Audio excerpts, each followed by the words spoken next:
महापालिकेच्या आर्थिक अपहाराच्या गुन्ह्यातील डॉक्टर अनिल बोरगे यांचं नाव वगळलं. आरोपपत्र दाखल करण्याइतपत पुरावाच नाही, पोलिसांचे न्यायालयात पत्र.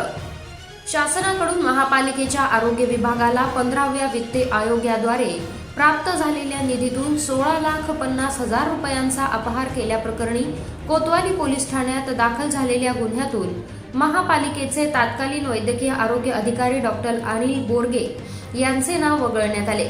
डॉक्टर अनिल बोरगे यांच्यावर आरोपपत्र दाखल करण्याइतपत पुरावाच नाही असे पत्र पोलिसांनी न्यायालयात सादर केलंय. त्यामुळे त्यांना BNSS 189 प्रमाणे गुन्ह्यातून वगळण्यात आलंय.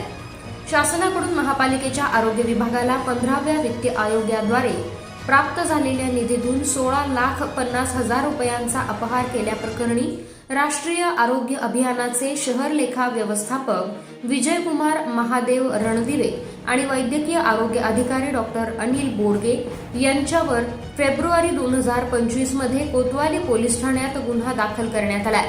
आरोग्य विभागाचे प्रभारी वैद्यकीय आरोग्य अधिकारी डॉक्टर सतीश राजूरकर यांनी या प्रकरणी फिर्याद दिली आहे.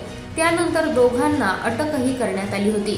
आयुक्त तथा प्रशासक यशवंत डांगे यांनी आरोग्य विभागाच्या संपूर्ण कामकाजाच्या चौकशीचे आदेश दिले होते.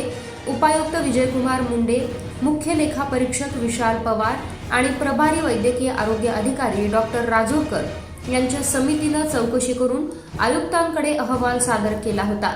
यात शासकीय अभियानाच्या खात्यातून 15 लाख आणि 16,50,000 रुपये रणदिवे यांच्या खात्यात वर्ग झाल्याचे आढळून आले. तसेच 15 लाख रुपये टप्प्याटप्प्यानं पुन्हा अभियानाच्या खात्यात वर्ग झाल्याचं आढळून आलं. मात्र 16,50,000 रुपये अद्यापही खात्यात जमा झाले नसल्याचे अहवालात स्पष्ट करण्यात आले होते.